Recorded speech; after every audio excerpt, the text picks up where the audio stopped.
और इस वक्त गृह मंत्री राजनाथ सिंह सरकार के 100 दिनों के लेखे जोखे को लेकर एक प्रेस कॉन्फ्रेंस कर रहे हैं। में पैदा हुए इस क्राइसिस ऑफ क्रेडिबिलिटी को चैलेंज के रूप में स्वीकार किया है। हमने जो कहा है वही हमने करने की कोशिश की है। यहां तक होम मिनिस्ट्री का प्रश्न है, होम मिनिस्ट्री के मैंडेट के बारे में आप सबको जानकारी है, लेकिन विशेष रूप से internal security, border security, inter state relations और यूनियन टेरिटरीज का administration, disaster management, human rights और वीजा रिलेटेड इश्यूज और साथ ही साथ सेंसस रिलेटेड इश्यूज और इसके अतिरिक्त पैरामिलिट्री फोर्सेस का मैनेजमेंट, यह सब सारे मैंडेट हमारे होम मिनिस्ट्री की है, जिसकी जानकारी मैंने आपको दी है। सबसे पहले मैं चर्चा करना चाहूंगा जम्मू कश्मीर के प्राकृतिक आपदा के संबंध में। यह एक प्रकार की राष्ट्रीय आपदा है। मैं सराहना करना चाहता हूं भारत के सेना के जवानों का, चाहे वह आर्मी के जवान रहे हों, चाहे इंडियन एयरफोर्स के रहे हों, चाहे हमारे नेवल फोर्स के रहे हों, और साथ ही साथ हमारे डिजास्टर मैनेजमेंट के एनडीआरएफ के जवान रहे हों। उन्होंने बहुत ही महत्वपूर्ण भूमिका निभाई है और अब तक जम्मू कश्मीर में लगभग 1,30,000 से अधिक लोगों को रेस्क्यू किया जा चुका है और अब भी यह निरंतर सेवा सेना के तीनों विंगों के द्वारा और साथ ही गृह मंत्रालय के एनडीआरएफ के द्वारा जारी है। 90,000 के आसपास लोगों को रेस्क्यू करने का काम सेना के तीनों विंगों के नौजवानों ने किया है और एनडीआरएफ के नौजवानों ने लगभग 34,000 लोगों को रेस्क्यू करने में कामयाबी हासिल की है। सबसे पहले जम्मू कश्मीर का दौरा मेरा हुआ था और आकर जब मैंने प्रधानमंत्री जी को वहाँ की वस्तुस्थिति के संबंध में जानकारी दी, प्रधानमंत्री जी ने फैसला किया कि मैं कल ही वहाँ पर जाऊँगा और जम्मू कश्मीर की स्वयं यात्रा प्रधानमंत्री जी ने की। जहाँ तक जम्मू कश्मीर को इस संकट की घड़ी में मदद करने का प्रश्न है, मैंने पहले ही कहा था कि स्टेट डिजास्टर रिस्पांस फंड में स्टेट गवर्नमेंट के पास इस समय 1,100 करोड़ उपलब्ध हैं और मैं यह जानकारी देना चाहता हूं आपको कि एसडीआरएफ में 90% कंट्रीब्यूशन यदि किसी का होता है तो सेंट्रल गवर्नमेंट का होता है। मैंने वहां के मुख्यमंत्री जी को कहा था कि इसका मैक्सिमम यूटिलाइजेशन जितना कर सकते हैं लोगों को रेस्क्यू करने में, लोगों को रिलीफ पहुंचाने में, उसका यूटिलाइजेशन स्टेट गवर्नमेंट की तरफ से होना चाहिए। लेकिन इस अमाउंट के होते हुए भी प्रधानमंत्री जी ने दूसरे दिन जम्मू कश्मीर में जाकर 1,000 करोड़ रुपए की स्पेशल पैकेज की भी घोषणा की और साथ ही साथ यह आश्वस्त किया वहां की राज्य सरकार को कि रेस्क्यू और रिलीफ के लिए हम किसी भी सूरत में धन की कमी नहीं आने देंगे। यह निरंतर सिलसिला जारी है और हमारे होम मिनिस्ट्री ने बहुत ही इस दृष्टि से प्रोएक्टिव और रेस्पॉन्सिव पॉलिसी अपनाई है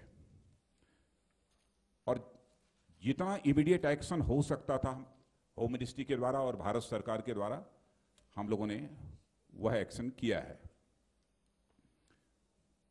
और डिजास्टर मैनेजमेंट को लेकर भी हमारी सरकार बहुत गंभीर है। मैं बहुत, यदि आप चाहेंगे तो डिटेल में भी जानकारी दूंगा आपको कि अब तक जम्मू कश्मीर में डिजास्टर के चैलेंज को मीट आउट करने के लिए हम लोगों ने क्या क्या किया है और आगे क्या क्या हम कर रहे हैं, इसकी डिटेल जानकारी देंगे।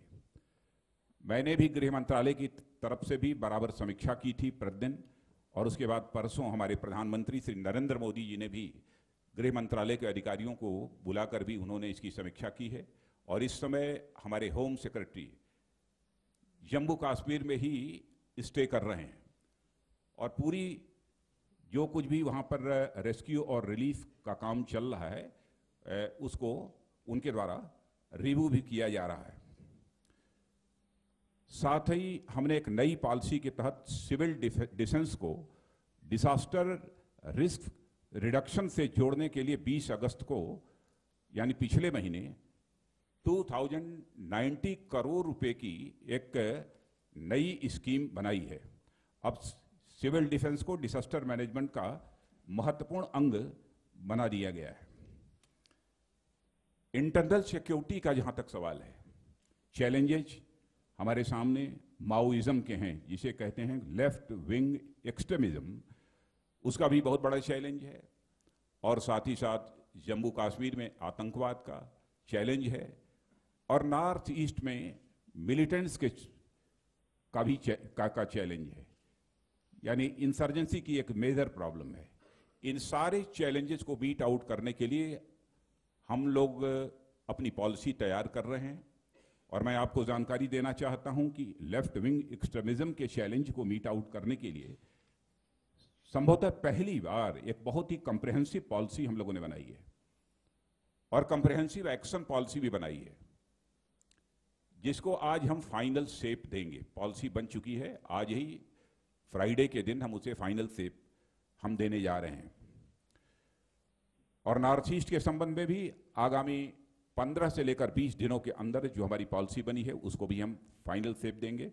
जम्मू कश्मीर के संबंध में भी हमारी पॉलिसी बन चुकी है, उसे बहुत सारे एक्सपर्ट्स और बहुत सारे हमारे फॉर्मर रिटायर्ड ऑफिसर्स जिनका अनुभव है इन क्षेत्रों में, उनको बुलाकर उनसे भी राय परामर्श करके उसको हम फाइनल शेप बहुत ही जल्दी देने वाले हैं।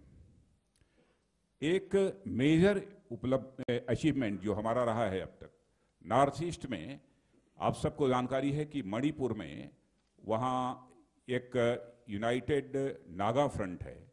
इस ऑर्गेनाइजेशन ने इकोनॉमिक ब्लॉकेट की घोषणा की थी। इकोनॉमिक ब्लॉकेट सामान्यतः इसके पहले जब भी हुआ है नॉर्थ ईस्ट में, वह महीने, 2 महीने, 3 महीने से भी अधिक समय तक बराबर चला है। लेकिन कल ही यह इकोनॉमिक ब्लॉकेट समाप्त हुआ है, और 5 से लेकर 6 दिन के अंदर ही इस इकोनॉमिक ब्लॉकेट को समाप्त करने में हम सबको कामयाबी हासिल हुई है। जितने भी इस प्रकार के चैलेंजेस हैं, उस चैलेंजेस को मीट आउट करने के लिए पैरामिलिट्री फोर्सेस को भी जितनी उसकी स्ट्रेंथनिंग हो सकती है, अधिक से अधिक उसकी स्ट्रेंथनिंग करने की हम लोगों की तरफ से कोशिश पूरी तरह से की जा रही है। और एडिशनल पैरामिलिट्री फोर्सेस की बटालियंस भी हम गठित कर रहे हैं, और पैरामिलिट्री फोर्सेस की फोर्स का समय समय पर ट्रेनिंग भी उनकी चलती रहती है, ताकि उनकी इफिशिएंसी को जो है बढ़ाया जा सके। एक मेजर उपलब्धि जो हमारी लेफ्ट विंग एक्सट्रीमिज्म से प्रभावित क्षेत्रों की रही है, उसकी भी जानकारी आपको दूंगा मैं। 26 मई से लेकर 15 अगस्त के बीच करीब 132 माओवादियों ने आत्मसमर्पण किया है। इतने ही टाइम स्पैन में आज तक इतना आत्मसमर्पण कभी नहीं हुआ है जितना कि आत्मसमर्पण इन 100 दिनों के अंदर माओवादियों ने किया है। इसके अतिरिक्त, जबकि इसी अवधि में आपको जानकारी देना चाहता हूं, पिछले वर्ष सरेंडर करने वालों की संख्या केवल 44 थी, और इस साल वह बढ़कर 132 हो गई है। और गृह मंत्रालय में 27 जून को मैंने LWE प्रभावित राज्यों के जितने भी चीफ सेक्रेटरीज हैं, डायरेक्टर जनरल पुलिस हैं, और साथ ही साथ सेंट्रल आर्म्ड पैरामिलिट्री फोर्सेस के जो DGs हैं, इनकी भी बैठक हमने बुलाई थी।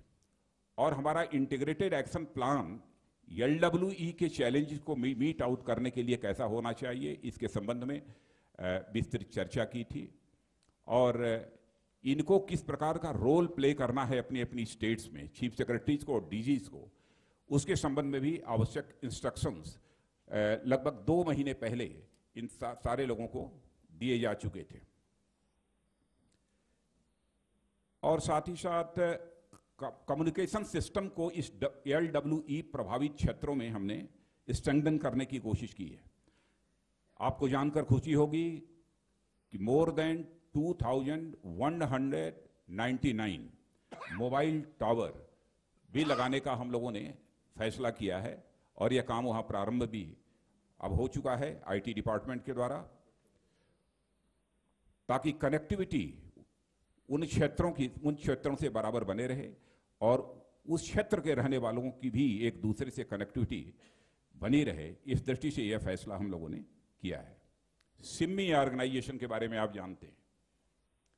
सिम्मी पर पहले से ही प्रतिबंध लगा हुआ था, लेकिन हम लोगों ने इस प्रतिबंध को आगे 5 वर्षों के लिए फिर से बढ़ा दिया है। अभी हाल में एक अलकायदा की सीडी की जानकारी आप लोगों को मिली है, लेकिन जहां तक इस अलकायदा की सीडी के ऑथेंटिसिटी का सवाल है, उसको अभी हम लोग एग्जामिन कर रहे हैं। डिफरेंट एजेंसीज के द्वारा उसका एग्जामिनेशन हो रहा है। उसके ऑथेंटिसिटी के बारे में अभी कुछ नहीं कहा जा सकता है, लेकिन मैं इतना कहना चाहता हूं कि चाहे इंटरनल सिक्योरिटी के फ्रंट पर कितना भी बड़ा चैलेंज क्यों न हो, उस चैलेंज को मीट आउट करने के लिए हमारा गृह मंत्रालय पूरी तरह से तैयार है। देशवासियों को भयभीत होने की आवश्यकता नहीं है। भविष्य में एक चैलेंज और अधिक जो हम लोगों के सामने आने की संभावना है, जिस समय हमारी नाटो फोर्सेस अफगानिस्तान से विड्रॉ होंगी, इस संबंध में भी हम लोगों ने विचार किया है और उसका मुकाबला करने के लिए हमें क्या क्या स्टेप्स लेने चाहिए, उस पर भी विचार करके उसकी विधिवत तैयारी हम लोगों ने की है। बॉर्डर सिक्योरिटी की दृष्टि से हमारा दूसरा पॉइंट है, जो गृह मंत्रालय का यह दूसरा एक मेजर मैंडेट है। उसके संबंध में मैं इतना कहूंगा कि अभी पिछले 2 दिनों से मैं लगातार कच्छ के क्षेत्र में था, जो गुजरात का क्षेत्र है। वहां पर भी पूरी स्थिति का मैंने अध्ययन किया है और अध्ययन करने के बाद मैं इस नतीजे पर पहुंचा हूं कि बॉर्डर सिक्योरिटी की दृष्टि से अभी और अधिक कुछ करने की जरूरत है। इस संबंध में भी हमारी एक कॉम्प्रिहेंसिव पॉलिसी तैयार हो चुकी है और मैं बॉर्डर मैनेजमेंट से रिलेटेड उस कॉम्प्रिहेंसिव पॉलिसी की भी आपको मैं जानकारी यहां पर देना चाहूंगा कि अब तक हमारी MHA ने, मिनिस्ट्री ऑफ होम अफेयर्स ने जो कुछ भी तैयारी की है, एक तो legal framework to protect land and coastal border, यह 6 प्रॉन्ज्ड हमारी ये तैयारी हुई है।